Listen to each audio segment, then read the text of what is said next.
vai falar no Evangelho, Jesus Cristo, aleluia. Sua palavra é alimento que dá vida, aleluia. Glória a ti, Senhor, toda graça e louvor. Glória a ti, Senhor, toda graça e louvor. O Senhor esteja convosco. Ele está no meio de nós. Proclamação do Evangelho de Nosso Senhor Jesus Cristo, segundo São Lucas. Glória a vós, Senhor. Aconteceu que Jesus estava rezando no lugar retirado e os discípulos estavam com ele. Então Jesus perguntou-lhes: quem diz o povo que eu sou?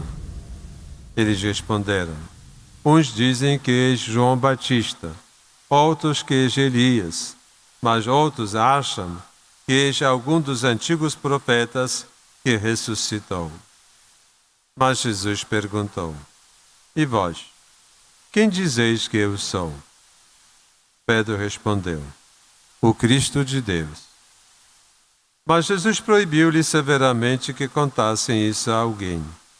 E acrescentou: o Filho do Homem deve sofrer muito, ser rejeitado pelos anciãos, pelos sumos sacerdotes e doutores da lei, deve ser morto e ressuscitar no terceiro dia. Palavra da salvação. Glória a vós, Senhor. Meus irmãos, minhas irmãs, é interessante como na história da salvação, se repete. Acabamos de ouvir na primeira leitura a profecia do profeta Ageu, que chama para restaurar o templo de Jerusalém.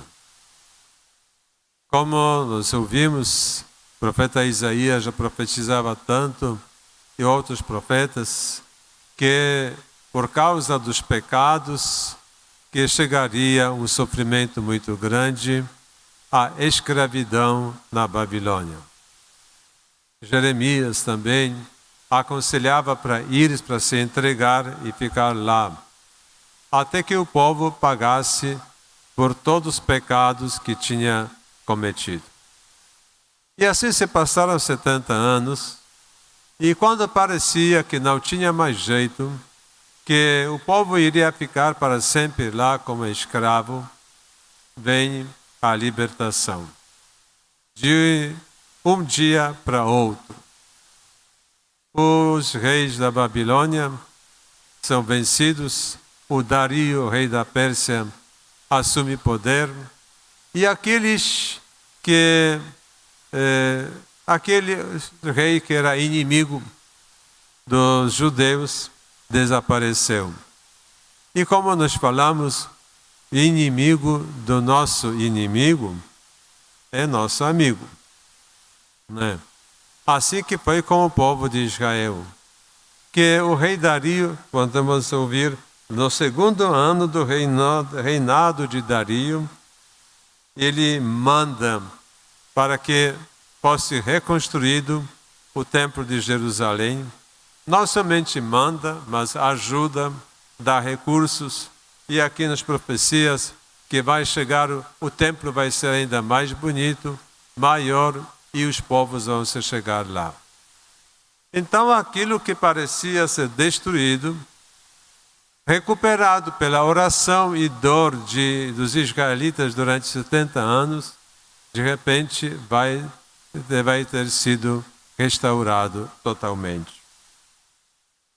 Ouvimos também no Evangelho, quando Jesus perguntou: por que me acham o povo?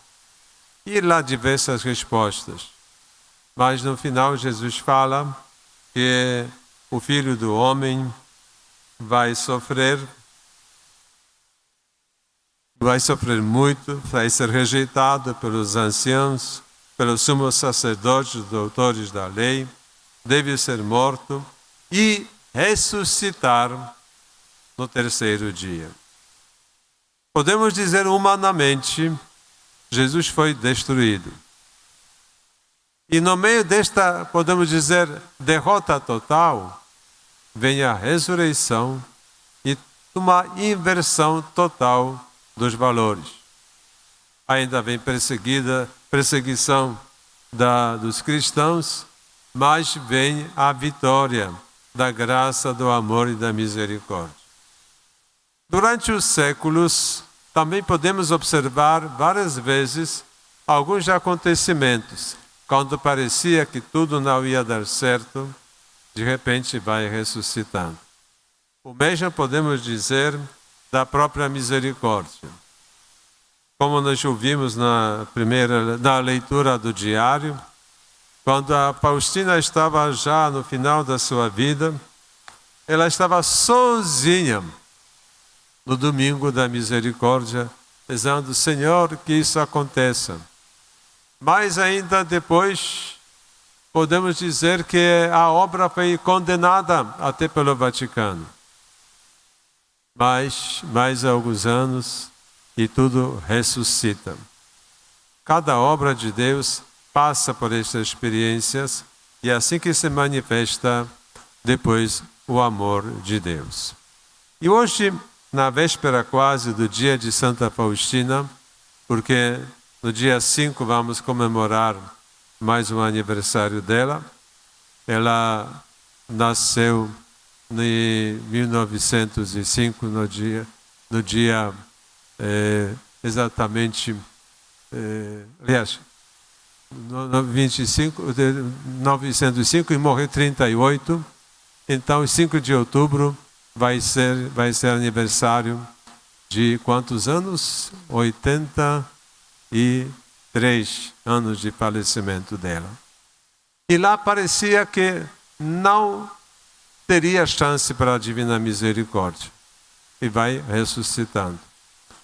É interessante quando nós olhamos para a história da igreja, a igreja tem os períodos de triunfo, de crescimento e depois de um ataque. Nós podemos sentir este ataque hoje na igreja, né? E o perigo ainda vai ser maior. Nós estamos vendo que com cada dia fica mais difícil. Até há poucos dias, até os prefeitos agora dão decreto proibindo de entrar na igreja para quem não for vacinado, né? Então se repete, de certo modo, aquela divisão que foi criada na Segunda Guerra Mundial contra os judeus. Uma raça melhor e a raça pior. Como se aqui fosse a divisão do bem e do mal, e que não é. Mas vejam, uma coisa interessante. Na primeira dezena do século XX, nos trouxe várias pessoas que marcaram muito a vida da igreja. Nós temos Santa Faustina, temos os pastorinhos de Fátima, da mesma época. Temos as pessoas que tinham estigmas, como Marta Robin, como hoje vamos falar na reunião, Wanda Boniszewska, pelo menos algumas coisas quero lembrar daqui. Foi o tempo também que o Padre Pio recebeu os estigmas. As pessoas que marcaram muito a igreja com a sua vida espiritual, sacrifício pela igreja. E vejam, são as pessoas que marcaram com seu amor, com sua entrega total a Deus e o sofrimento que assumiam. Também aqui podemos lembrar Alexandrina da Balazar, que também vivia a paixão de Jesus. Cada um do seu jeito. No ano 1978, quando eu recebi decreto para assumir trabalho aqui no Brasil, e fiquei por 1 ano esperando o visto de entrada. No tempo de Figueiredo, os militares tinham medo dos padres comunistas da Polônia que viessem aqui. E nesse ano eu trabalhei pregando retiros vocacionais.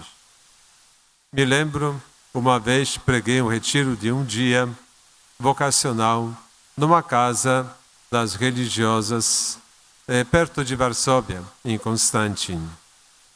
Lá foi um clima maravilhoso, de muita paz, sem tanta espiritualidade, que me marcou. Ainda depois, anos depois, já numa das férias, quando estive na Polônia, estive outra vez naquela casa das religiosas, das irmãs dos Santos Anjos, que vivia naquela casa. E só depois que eu soube que naquela casa morava irmã que tinha estigmas. A Wanda Boniszewska, que nasceu em 1907 e morreu com 90 e quase 6 anos em 2003. E passou muito sofrimento, inclusive na União Soviética, porque ela vivia em Vilna, quando a Vilna foi ocupada pela União Soviética. Ela foi até perseguida, levada para campo de concentração lá na Sibéria. Finalmente, quando veio, depois da morte de Stalin, quando veio um pouco um alívio, então ela podia voltar à Polônia e ficou lá. Foi levada para manicômio, para os hospitais. As feridas dela não saravam. Impressionante que não somente nos pés, nas mãos, no lado, mas ela também vivia o sofrimento da flagelação às costas dela. Principalmente isso se manifestava nas quintas-feiras, sexta-feira, de modo especial no tempo da Quaresma e da Semana Santa. Mas as irmãs conseguiram fazer um total sigilo. E ninguém sabia que tinha uma santa lá vivendo todo este sacrifício pelo Senhor. Eu também fiquei, podemos dizer, do outro lado da parede e nem sabia disso. Veja, nós temos às vezes no meio de nós as pessoas que assumem uma missão de Deus com tanto sofrimento e tanto amor por nosso Senhor Jesus Cristo e pela Igreja. E essas pessoas que sustentam tantas vezes o mundo. Quantas vezes nós ouvimos isso na vivência de Santa Faustina? Aliás, se nós analisarmos bem aquilo que ela passou, ela não tinha feridas nas mãos, nos pés, mas quantas vezes ela fala que ela sentiu no seu corpo todas as dores da paixão do Senhor. Os estigmas invisíveis que ela tinha. E ela não pediu alívio. Quantas vezes nós ouvimos isso? Só pediu a força para aguentar, para suportar até o fim. E quando nós ouvimos hoje, já no mês de abril, daquele ano que ia morrer, disse: Senhor, estou pronta. Estou pronta, pode chegar hoje. E só confio na sua misericórdia. Essa parte final da vida dela, essas páginas, essas 30, 40 páginas do diário, são umas das mais lindas, de muita maturidade espiritual dela. Como nós ouvimos, depois da Páscoa foi levada de novo para sanatório, para hospital. E lá logo o médico diz: é tuberculose, não tem jeito. Não vai ficar boa. Aliás, ontem nós ouvimos como as irmãs diziam para ela: seria tão bom que a irmã morresse logo, porque a gente teria uma santa no céu. E assim, bom, os conselhos muito bonitos, né? Até os colegas. Olha, quando você morrer, não esqueça de mim, não, diante de nosso Senhor Jesus Cristo. Pois é, quantos bons desejos que pudesse morrer e ser uma santa no céu. Bem, mas ela aceitava tudo isso. E ela sabia que ia ser santa, porque Deus revelou isso, mas quanto que custou isso a ela. E nesses dias, quando nós vivemos, e vamos viver os ataques ainda maiores à igreja e a todos que professam a fé nosso Senhor Jesus Cristo, precisamos de perseverança, porque mesmo que nós temos sofrido e que o sofrimento às vezes é muito grande, mas a vitória final é de Deus. Não adianta alguém achar com seu poder, com sua imposição, querendo impor outros pensamentos, porque com Deus não vai vencer. Mas vamos continuar pedindo a misericórdia para o mundo nestes dias assim difíceis da igreja e do mundo inteiro. Façamos então, também nesse momento, as nossas preces ao Senhor e a cada oração que vamos apresentar. Aliás, só um momentinho. Só queria lembrar que hoje é dia de Nossa Senhora das Mercês. Pelo menos poucas frases. Porque quando havia, no século XIII principalmente, muitos cristãos como escravos dos muçulmanos, então que foi fundada a congregação que tinha por objetivo para pagar a libertação dos cristãos que estavam na escravidão. E aqui nós temos tantos santos que se entregavam, ficavam lá como escravos para libertar quantos que sofriam. E toda essa obra foi entregue a Nossa Senhora das Mercês. E os mercedários têm hoje uma devoção muito grande a ela. Então, só queria lembrar que esse dia que é comemorado por eles no dia 24 de setembro. E agora vamos fazer nossas preces.